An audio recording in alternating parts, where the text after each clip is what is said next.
당신이 상상할 수 있는 가장 잔인한 장면은 무엇입니까? 아마도 당신이 불치병에 걸렸다는 소식을 들었을 때 가장 가까운 가족이 그 사실에 진심으로 기뻐하는 모습일지도 모릅니다. 오늘 이야기의 주인공은 69살의 한 어머니입니다. 그녀가 암 진단을 받았을 때 며느리의 얼굴에는 가르칠 수 없는 안도감과 미소가 번졌습니다.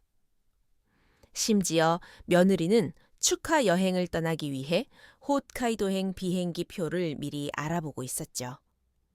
하지만 이 어머니는 화를 내지도 소란을 피우지도 않았습니다. 대신 그녀는 조용히 어떤 일을 준비했습니다. 그리고 며칠 후 단 한마디의 말로 며느리를 천국에서 끝을 알 수 없는 지옥으로 떨어뜨렸습니다. 병에 걸린 건 네가 아니라 나였어. 도대체 이 두 장의 진단서 사이에는 어떤 경악할 만한 비밀이 숨겨져 있었을까요? 그리고 이 지혜로운 어머니는 어떻게 이 절망적인 상황에서 완벽한 방역을 가했을까요? 지금 바로 그 이야기를 시작합니다. 내 이름은 황명숙, 올해 69입니다. 은퇴 전에는 작지 않은 중견 기업에서 40년 동안 회계사로 일했습니다. 매일 숫자를 다루며 살다 보니 생긴 버릇이 하나 있습니다. 모든 일에는 증거가 필요하다는 것, 그리고 사람이나 사건을 볼 때 세세한 디테일부터 살피는 습관이죠. 남편은 일찍 세상을 떠났고 나는 홀로 서울 목동의 오래된 아파트를 지키며 살고 있었습니다. 그러다 아들 민호가 며느리 다혜를 데리고 집으로 들어왔습니다. 어머니를 혼자 둘 수 없다는 명분이었지만 나는 잘 알고 있었습니다. 나를 돌보는 건 뒷전이고 결국 이 집이 목적이라는 것을요. 나는 말이 많은 편도 아니고 남과 다투는 것도 좋아하지 않습니다. 내 가치가 무엇인지 홀로 남은 노인인 나에게 사람들이 무엇을 기대하는지 잘 알고 있었기에 그저 묵묵히 지냈습니다. 한 달 전쯤 며느리 다혜가 건강검진 복지가 있다며 호들갑을 떨었습니다. 온 가족을 위해 강남의 고급 검진센터를 예약했으니 어머니도 정밀 검사를 받아보시라고 하더군요. 다혜는 내 손을 다정하게 잡으며 효부 흉내를 냈습니다. 어머니 평생 고생만 하셨잖아요. 건강이 제일 중요해요. 돈 걱정은 마세요. 민호 씨 회사에서 지원이 많이 나와서 얼마 안 들어요. 평소 나에게 살갑지 않던 아이가 왜 저러나 싶어 의아한 마음도 들었지만 정성을 봐서라도 거절할 이유는 없었습니다. 건강을 챙겨준다는데 마다할 어른이 어디 있겠습니까? 한 달 뒤인 어제 오후 우리 가족의 건강 기록이 담긴 두툼한 서류 봉투가 퀵 서비스로 배달되었습니다. 나는 부엌에서 저녁을 준비 중이었고 봉투를 받은 건 다혜였습니다. 거실에서 봉투를 뜯는 소리가 들리더니 이내 기묘한 정적이 흘렀습니다. 손을 닦고 거실로 나가보니 다혜는 소파에 혼자 앉아 한 장 한 장 보고서를 넘겨보고 있었습니다. 그 얼굴에 스치는 표정이 마치 반전이 거듭되는 드라마를 보는 사람처럼 시시각각 변하더군요. 다 해야 결과가 어떠니? 다 괜찮대. 내가 툭 던진 말에 다혜는 소스라치게 놀라며 고개를 들었습니다. 눈동자는 내가 읽을 수 없는 당혹감이 스쳤고 이내 보고서 한 장을 움켜쥐더니 얼굴이 창백해진 채 나에게 달려왔습니다. 어머니, 어떡해요. 목소리는 당장에라도 울음이 터질 듯 떨리고 있었습니다. 이것 좀 보세요, 어머니. 불길한 예감이 심장을 조여왔습니다. 보고서 상단에는 내 이름 황명숙이 또렷하게 적혀 있었습니다. 깨알 같은 수치들을 지나 마지막 의사소견란으로 시선을 옮겼습니다. 굵고 붉은 글씨가 마치 낙인처럼 내 눈을 파고들었습니다. 최 회장 체부 음영 발견 악성 종양 의심, 즉시 상급병원에서 정밀CT 및 조직검사 요망, 최장암. 암 중의 왕이라 불리는 그 세 글자가 머릿속에서 굉음을 내며 폭발했습니다. 다리에 힘이 풀려 보고서를 놓칠 뻔했습니다.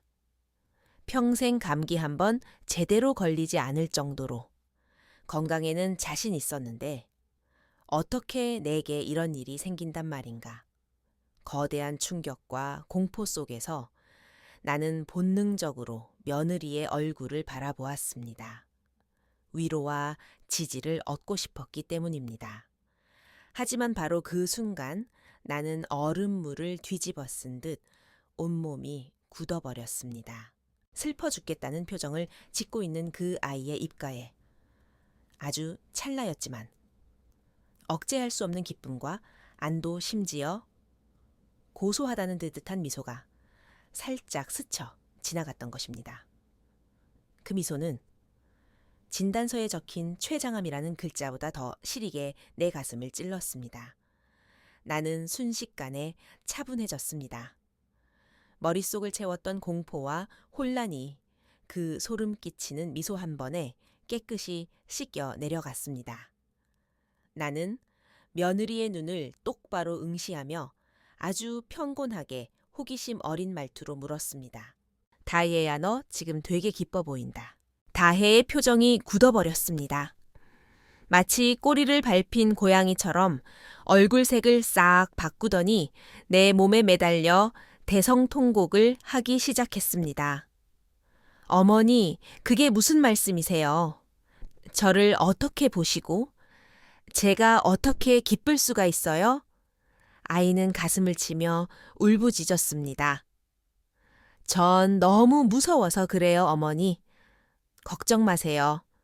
전 재산을 다 털어서라도 어머니 꼭 고쳐드릴게요. 그 비통한 표정 떨리는 목소리, 나를 놓칠세라 꽉 껴안은 두 팔.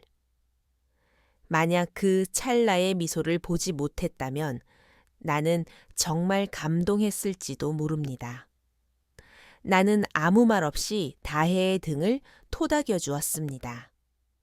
그리고 진단서를 내려다보며 속으로 쓸쓸하게 웃었습니다.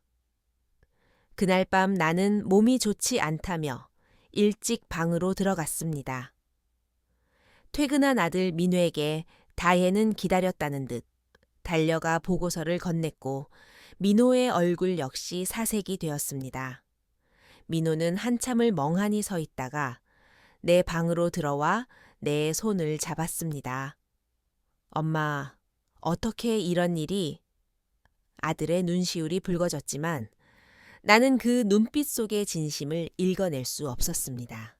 다혜는 내 곁을 맴돌며 물을 떠오고 의자를 받쳐주며 지극정성을 다했습니다. 현대의학이 좋으니 믿어보자는 둥 기운 내야 한다는 둥 연기력이 대단하더군요. 그러면서도 내 눈치를 살피며 내가 자신의 연기에 속아 넘어갔는지 확인하는 것을 잊지 않았습니다. 저녁 식사 후 두 사람은 나의 향후 치료 방향을 논의하겠다며 자신들의 방으로 들어갔습니다. 나는 지친 기색을 하며 일찍 침대에 누웠지만 잠들지 않았습니다. 서랍 깊숙한 곳에서 예전 회계사 시절 회의 내용을 기록할 때 쓰던 낡은 녹음기를 꺼냈습니다. 나는 조용히 그들의 방 문 앞으로 다가갔습니다. 그리고 녹음기를 켜서 문 옆에 놓인 무성한 벤자민 화분 뒤에 몰래 숨겨두었습니다. 문이 닫힌 뒤 침대에 누웠지만 머릿속은 복잡하지 않았습니다. 그들이 내 앞에서 하지 못할 진짜 이야기가 무엇인지 알아야 했으니까요. 다음 날 새벽 아들이 출근하고 다혜가 아직 잠들어 있을 때 나는 거실로 나가 화분 뒤에 녹음기를 수거했습니다. 방으로 돌아와 이어폰을 끼고 녹음 파일을 재생했습니다. 처음에는 어머니가 너무 기운 없어 보이시는데 영양제라도 사드려야 할까 하는 식의 가증스러운 대화가 이어졌습니다. 그러다 녹음 시작 13분쯤 지났을까. 날카로운 칼날 같은 목소리가 내 고막을 찔렀습니다. 아유, 이제 그만 좀 해. 누구 앞에서 연기하는 거야, 그 노인네? 드디어 갈 때가 됐나 봐. 최장암이래. 최장암 길어야 반년이라는데 내가 말했지. 반년만 버티면 이 목동 아파트는 우리 거야. 천장을 바라보며 듣고 있던 내 가슴 속으로 얼음물이 쏟아지는 기분이었습니다. 이어 민호의 머뭇거리는 목소리가 들렸습니다. 쉰 목소리 좀 낮춰. 그래도 엄마가 암이라는데 마음이 좀 그래. 그러자 다혜가 코웃음을 치며 쏘아붙였습니다. 마음이 뭐가 어때서 어머니가 당신을 정말 사랑하는 줄 알아. 우리 결혼하고 지금까지 진명에 한 번을 안 넘겨주셨어. 우릴 평생 못 믿고 경계하신 거라고. 이번엔 진짜 하늘이 도우신 거야. 다혜가 손뼉을 짝 치는 소리가 들렸고 목소리는 한층 경쾌해졌습니다. 나 오늘 홋카이도 비행기 표 봤잖아. 4박 5일 특가 떴더라. 어머니 숨 넘어가고 초상 치르자마자 바로 일본 날아가서 스트레스 확 풀자. 당신 요 몇 년 힘들었잖아. 어머니 성격 보통 아니신데 어머니 가셔야 당신 인생도 진짜 시작되는 거야. 그 마지막 문장은 내 심장에 진한 염산을 부은 것처럼 쓰라렸습니다. 민호의 목소리가 다시 들렸습니다. 유약했지만 말리지는 않더군요. 조용히 좀 해. 근데 듣고 보니 당신 말이 아주 틀린 건 아니네. 나는 이어폰을 내려놓고 길게 숨을 내뱉었습니다. 침대에 누워있자니 온몸의 피가 식어가는 기분이었습니다. 그들에게 내 목숨은 그저 부유한 삶으로 가는 입장권일 뿐이었습니다. 내가 아직 살아있는데 그들은 벌써 내 유산으로 홋카이도 여행을 갈 계획을 세우며 기뻐하고 있었습니다. 분노도 슬픔도 느껴지지 않는 순간 머릿속에 거대한 의구심이 하나 떠올랐습니다. 석 달 전 위가 좋지 않아 단골병원인 왕 박사님네 병원에서 복부 초음파를 포함한 정밀 검사를 받은 적이 있었습니다. 당시 결과는 모든 내장 기관이 아주 건강하다는 것이었습니다. 췌장암은 진행이 빠르기로 유명하지만 불과 석 달 만에 아무 증상도 없던 사람이 정밀 진단서에 나올 정도의 종양이 생긴다는 건 있을 수 없는 일이었습니다. 이 갑작스러운 보고서에는 분명 문제가 있었습니다. 나는 녹음기의 정지 버튼을 눌렀습니다. 손안에 쥔 차가운 금속 케이스가 전에는 느껴본 적 없는 힘을 실어다 주었습니다. 김다혜 이민호, 일본 여행이 가고 싶다고 좋아. 내가 직접 너희를 위해 아주 특별한 선물을 준비해 주마. 나는 아무에게도 말하지 않고 이튿날 아침 일찍 서둘렀습니다. 머리를 단정히 빗고 깨끗한 셔츠를 입었습니다. 평소 장을 보러 나가는 것처럼 집을 나섰지만 내 목적지는 그 고급 검진 센터였습니다.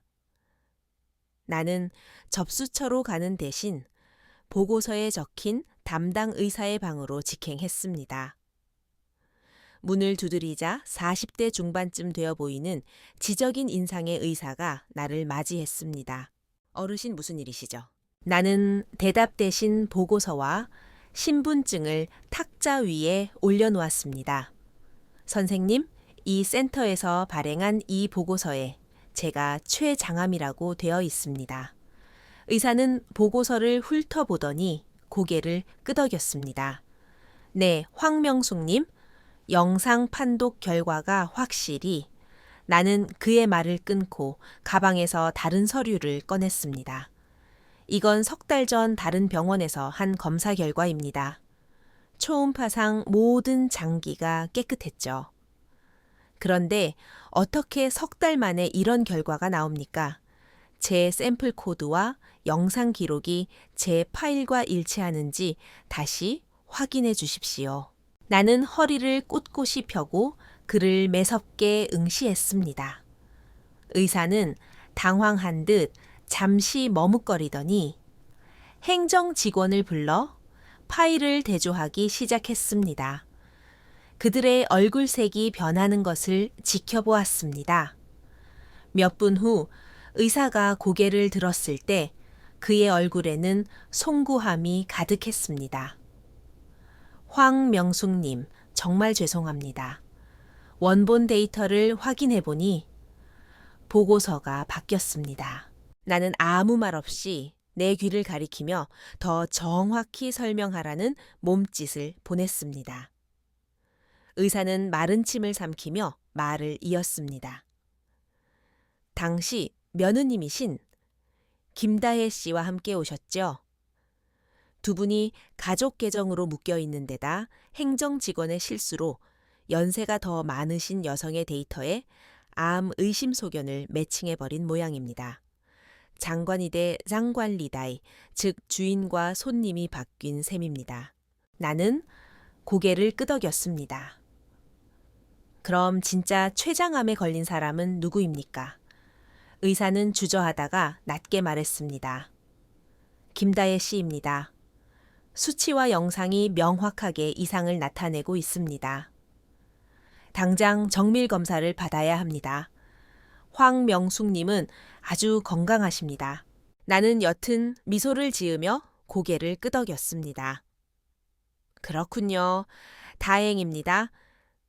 의사가 건네준 2장의 보고서 중 내 건강한 보고서는 가방에 넣고 다혜의 이름이 적힌 진짜 보고서를 꼼꼼히 살폈습니다. 진단 결론 권고사항. 한 문장도 놓치지 않고 읽어 내려갔습니다. 사람이 가장 두려워해야 할 것은 인과응보가 아니라 주소를 잘못 찾아간 응보가 결국 제 주인을 찾아가는 것이구나 라는 생각이 들었습니다. 검진 센터를 나설 때 햇살이 눈부시게 밝았습니다. 사람들을 벌벌 떨게 만드는 그 진단서를 손에 쥐고 걷는 내 발걸음은 그 어느 때보다 단단했습니다. 집에 도착하니 진공청소기 소리가 들렸습니다. 거실에 들어서자마자 내 방에서 다혜가 콧노래를 부르며 나오더군요. 기분이 아주 좋아 보였습니다. 한 손엔 줄자를, 다른 한 손엔 종이와 펜을 들고 방해 치수를 재고 있는 모양이었습니다. 나를 보자마자 다혜는 황급히 미소를 거두고 비통한 표정을 지었습니다. 어머니 오셨어요. 방 공기가 좀 답답한 것 같아서 가구 배치 좀 바꿔볼까 하고요. 풍수적으로도 이게 좋대요. 나는 현관에서 신발을 갈아 신으며 그 광경을 지켜보았습니다. 내 평생 30년을 산 방인데 답답할 게 뭐 있니? 다혜는 어색하게 웃으면서도 물러나지 않았습니다. 민호 씨랑 상의했는데 안방이 너무 커서 어머니 혼자 쓰시기엔 비효율적이잖아요. 어차피 곧 입원해서 검사 받으셔야 할 텐데 짐 미리 정리해 드릴게요. 다혜의 말투는 평온했습니다. 마치 헌 가구를 내다버리는 것처럼 자연스러웠죠.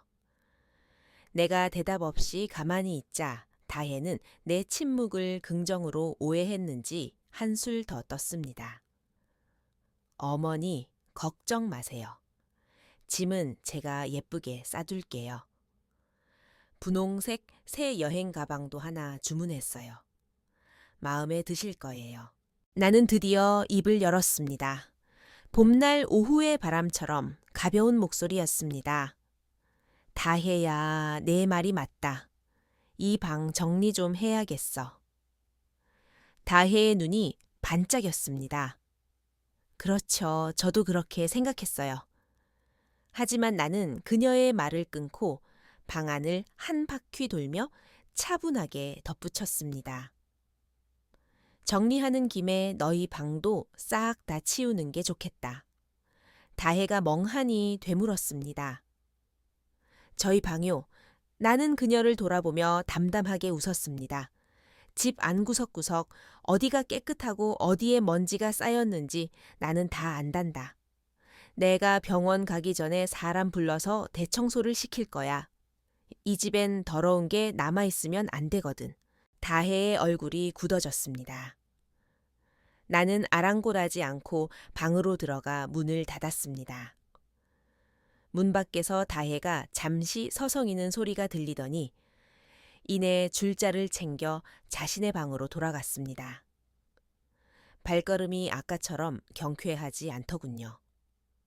나는 침대 가장자리에 앉아 남편의 사진을 바라보았습니다. 여보, 나 이제 안 참을 거야. 저 아이는 암 보고서가 사형 선고인 줄 알고 이 집이 자기 무대인 줄 알지만 이 집의 열쇠를 쥐인 건 오직 나뿐이라는 걸 모르고 있어. 싸우지도 소란 피우지도 않을 거야. 그저 내가 짜놓은 자리로 그 아이가 걸어 들어오게 할 뿐이지. 그날 밤 나는 차를 한 잔 우려 거실에서 뉴스를 보았습니다. 퇴근한 민호가 피곤한 기색으로 물었습니다. 엄마 오늘 좀 어때요? 기운 좀 나세요? 나는 아들을 바라보며 말했습니다. 응, 아주 좋단다. 다행이네요. 제가 다혜한테 그랬거든요. 엄마 기색이 그렇게 나쁘지 않다고. 참 다혜가 안방 가구 바꾸는 거 상의 드렸죠. 내가 대신 말을 끝냈습니다. 응, 안방이 습해서 나한테 안 좋을 수 있다며. 너희 뜻대로 하렴. 다만 너희 짐이 너무 많아서 내가 사람 불러서 좀 도와주려고 한다. 너희 직장 다니느라 바쁘잖니. 민호는 미안해하며 말했습니다. 엄마 병도 있으신데 너무 무리하시는 거 아니에요. 나는 웃으며 대답했습니다. 아니다. 아직 힘이 남아있어. 퇴근했을 때 집이 깨끗한 걸 보면 너희도 기분 좋지 않겠니? 민호는 고개를 끄덕이며 엄마는 참 좋으신 분이에요. 라고 중얼거렸습니다. 나는 빈 찻잔을 내려놓으며 속삭였습니다. 내가 살아있는 동안 이런 날들을 마음껏 즐겨두렴. 민호가 못 알아듣고 되물었지만 나는 그저 피곤하니 가서 쉬어라며 방으로 들어와 문을 잠갔습니다. 오늘이 마지막 밤입니다. 내일부터는 그들의 꿈이 깨질 시간입니다. 다음날 아침 날씨가 꾸물꾸물했습니다. 나는 일찍 일어나 콩국을 끓이고 토스트를 구워 평소처럼 식탁을 차렸습니다. 아들은 서둘러 아침을 먹었고 다혜는 손톱질을 하며 샌드위치를 베어 물었습니다. 어머니 오늘 집에서 쉬실 거죠? 나는 평온하게 웃으며 그래 나갈 일 없단다 라고 답했습니다. 두 사람이 집을 나서자마자 세상은 고요해졌습니다. 나는 옷을 갈아입고 머리를 질끈 묶은 뒤 단골 이삿짐 센터에 전화를 걸었습니다.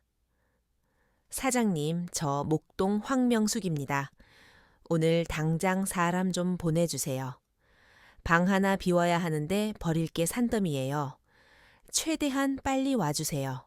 11시 반 이삿짐 센터 직원들이 도착했습니다. 나는 그들을 아들 내외의 방으로 안내했습니다. 이 방에 있는 거 다 빼주세요. 침대옷, 화장품, 향수. 벽에 붙은 사진 하나까지 남기지 말고 싹 다요. 버리는 건 아니고 문 밖 계단 복도에 쌓아주세요. 자기 물건들이니 본인들이 알아서 처리하게요. 저는 손대기 싫거든요. 직원들이 움직이기 시작하자 이웃들이 구경하러 나왔습니다. 수군거리는 소리가 들렸습니다. 명숙 씨, 이게 무슨 일이야?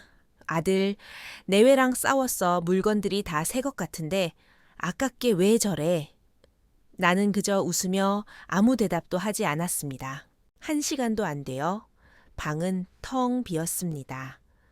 옷가지는 커다란 비닐봉지에 담겼고 여행 가방이 끌려 나올 때는 다해의 속옷이 삐져나와 있더군요. 화장대 위 향수병들이 덜그럭거리는 소리를 냈습니다. 침대를 드러내니 밑에는 곰팡이 핀 상자가 있었는데 그 안에는 몰래 숨겨둔 고급 와인들이 들어 있었습니다. 마지막 상자가 복도로 나갔을 때 나는 엉망이 된 짐 더미를 훑어보았습니다. 가방이 뒤집혀 있고 일본 엔화 환전 봉투도 살짝 보이더군요. 홋카이도 여행비로 미리 준비해둔 모양입니다. 나는 사장님께 수고비를 넉넉히 챙겨드린 뒤 집으로 들어왔습니다. 오후 5시 반, 퇴근한 민호와 다혜가 엘리베이터에서 내렸을 때 그들은 경악했습니다. 복도에 쌓인 거대한 쓰레기 더미와 이웃들의 시선에 다혜는 비명을 지르며 자신의 명품 가방들을 뒤졌습니다. 민호는 얼굴이 벌겋게 달아올라 집 안으로 뛰어 들어왔습니다. 엄마 미쳤어요. 제정신이에요. 우리 물건을 왜 다 내다 버려요? 평소의 효자. 코스프레는 온데간데 없고 짐승처럼 울부짖는 아들을 보며 나는 국을 한 모금 마신 뒤 조용히 일어났습니다. 나는 그들 앞으로 다가가 다혜를 빤히 쳐다보았습니다. 다혜야, 화내지 마라. 내 병에는 감정 격해지는 게 제일 독이야. 몸에 안 좋아. 다혜가 멈칫하며 나를 쳐다보았습니다. 뭐라고요? 제 병이라니요? 민호도 짜증 섞인 목소리로 외쳤습니다. 또 무슨 헛소리예요? 다혜가 어디가 아프다고? 나는 소파 밑에서 서류 봉투를 꺼내 다혜의 손에 탁 던졌습니다. 병원이 실수했단다. 병에 걸린 건 내가 아니라 너였어. 다혜는 전기에 감전된 듯 보고서를 집어던지며 뒷걸음질 쳤습니다. 아니야. 그럴 리 없어. 거짓말이야. 민호가 얼른 보고서를 주워 읽어내려갔습니다. 진단명을 확인한 그의 얼굴은 종이장보다 더 하얗게 질렸습니다. 췌장암. 민호는 아내와 나를 번갈아 보며 입술을 파들파들 떨었습니다. 내 어이는 이미 우리 가족 중 누군가가 암에 걸렸다는 걸 알고 있었지 않니? 나는 냉소를 머금고 그들을 내려다보았습니다. 내가 암이라니까 너는 기뻐서 홋카이도 여행표까지 알아봤잖아. 이제 진실을 알게 되니 기분이 어떠니? 나의 이 한마디는 그들의 마지막 위선을 완전히 찢어놓았습니다. 다혜는 미친 듯이 소리를 질렀습니다. 당신, 우리 말을 엿들은 거야. 엿들은 게 아니야. 내 집에서 내가 원치 않는 진심을 우연히 들었을 뿐이지. 민호가 내 무릎 아래 털썩 주저앉았습니다. 내 다리를 붙잡고 오열하더군요. 엄마, 제가 잘못했어요. 제가 귀신에 홀렸었나 봐요. 한 번만 용서해 주세요. 다혜도 함께 무릎을 꿇었습니다. 기세등등하던 모습은 사라지고 공포에 질린 애원만 남았습니다. 어머니, 살려주세요. 저 죽고 싶지 않아요. 나는 아무런 연민 없이 민호의 손을 뿌리쳤습니다. 오늘 분명히 말하마. 이 집은 내가 살아있는 한 내 이름으로 되어 있을 거다. 너희는 오늘 당장 나가라. 그리고 내가 죽으면 내 모든 재산은 췌장암 연구재단에 기부하기로 이미 변호사와 공증을 마쳤다. 너희에겐 단 한 푼도 남기지 않을 거야. 민호가 목이 맨 소리로 애걸했습니다. 엄마, 어떻게 그러실 수가 있어요. 저희가 잘못했다니까요. 나는 차갑게 웃었습니다. 내가 숨 넘어가면 바로 안방 가구 바꾼다더니 내가 살아있어서 아주 실망스럽겠구나, 민호야. 내가 널 어떻게 키웠는데. 늙어서 녹음기 하나에 목숨을 걸어야 하는 내 처지가 얼마나 우스운지. 아니, 다혜를 바라보며 나는 마지막 말을 던졌습니다. 내 병은 내가 내린 벌이 아니라 네가 스스로 키운 거다. 어머니라고 부르지 마라. 너희는 이미 나를 죽은 사람 취급하며 장례식 이후를 논했지 않니? 나는 문을 활짝 열었습니다. 나가라. 비 오기 전에 복도에 있는 너희 짐들 챙겨서 떠나. 그날 밤 그들은 떠났습니다. 복도의 쓰레기 더미도 본인들이 울면서 치우더군요. 집은 전례 없는 정적과 청결을 되찾았습니다. 여기서 끝인 줄 알았지만 나는 다혜의 끈질긴 뻔뻔함을 과소평가했습니다. 며칠 뒤 다혜는 주변 이웃들에게 내에 대한 헛소문을 퍼뜨리기 시작했습니다. 시어머니가 노망이 나서 효자 아들을 쫓아냈다. 병에 걸리더니 성격이 괴팍해졌다는 식의 이야기가 돌았습니다. 나는 해명하지 않았습니다. 대신 동네 주민 단톡방에 말없이 음성 파일 하나를 올렸습니다. 그 노인네 드디어 갈 때가 됐나 봐. 홋카이도 비행기표 받잖아. 축하 파티 하자. 다혜의 날카로운 목소리가 울려 퍼지자 단톡방은 죽은 듯 고요해졌습니다. 그리고 몇 분 뒤 비난의 화살은 다혜에게 쏟아졌습니다. 나는 조용히 그 방을 나왔습니다. 더 이상의 변명은 필요 없었습니다. 깊은 밤 비가 세차게 내렸습니다. 벨이 울려 확인해 보니 민호와 다혜가 문 밖에서 무릎을 꿇고 있었습니다. 나는 문을 열지 않고 인터폰 너머로 말했습니다. 가거라. 우리 인연은 여기까지다. 너희가 밉다기보다 가족의 입에서 죽었으면 좋겠다는 말을 들었을 때의 그 가벼움이 나를 너무 아프게 하는구나. 내가 기부할 재단은 너희 같은 불쌍한 환자들을 돕는 곳이다. 정말 갈 곳이 없거든. 나중에 그 재단에 가서 빈민 구제금이라도 신청해 보렴. 그게 내가 너희에게 남기는 마지막 잡이다. 그날 이후 아들과 며느리는 내 인생에서 완전히 사라졌습니다. 들리는 말로는 차를 팔고 낡은 빌라로 이사해 고통스러운 항암 치료를 시작했다고 하더군요. 하지만 그것은 더 이상 나와 상관없는 일입니다. 나의 삶은 평온해졌습니다. 나는 다시 복지관에 나가 젊은 시절 좋아하던 한국화를 배우기 시작했습니다. 어느 날 이웃이 묻더군요. 정말 아들을 쫓아내면 나중에 늙어서 누가 돌봐준대요? 안 무서워요? 나는 웃으며 대답했습니다. 인생은 어차피 혼자 가는 여행인걸요. 옆에 사람이 있어도 나를 벼랑 끝으로 밀고 있다면 차라리 혼자 걷는 게 낫지 않겠어요. 나는 오래된 아파트를 팔았습니다. 아들과 며느리가 그토록 탐내던 그 집을요. 상당한 현금을 손에 쥐고 나는 작은 가방 하나를 챙겨 인천공항으로 향했습니다. 목적지 없는 세계 일주 항공권을 샀습니다. 이른의 노인네가 영어 한마디 못하면서 무슨 여행이냐고 비웃을지 모르지만 나는 더 이상 집을 지키며 죽음을 기다리고 싶지 않았습니다.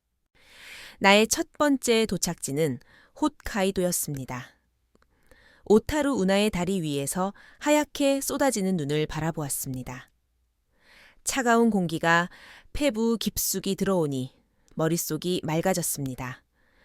나를 죽이고 이곳에 오려 했던 다혜를 떠올렸습니다.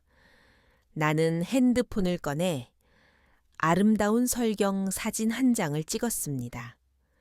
그리고 그 사진을 다혜에게 전송했습니다. 공기도 좋고 경치도 참 예쁘구나. 내가 네 목까지 다 보고 간다. 부디 건강해라. 핸드폰을 끄고 목도리를 여민 채 눈 속으로 걸어 들어갔습니다. 다음, 여기 어디가 될지는 중요하지 않습니다. 내 발걸음은 이제 오직 나를 위해서만 움직이니까요. 원만한 인생이란 누군가 곁에 있어야만 완성되는 것이 아닙니다. 가짜 평화에 속지 않고 스스로를 사랑하며 당당하게 걷는 것. 그것이 진정한 원만함이라는 것을 이제야 깨달았습니다. 여러분은 이 이야기를 어떻게 보셨습니까? 만약 당신이 이 어머니라면 아들과 며느리를 용서하시겠습니까? 아니면 그녀처럼 자신만의 길을 새로이 개척하시겠습니까? 인생의 정답은 없습니다.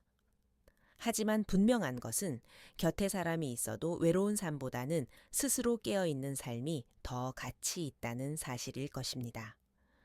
댓글로 여러분의 생각을 들려주십시오. 오늘의 이야기가 여러분의 삶의 작은 생각의 씨앗이 되었기를 바랍니다. 감사합니다.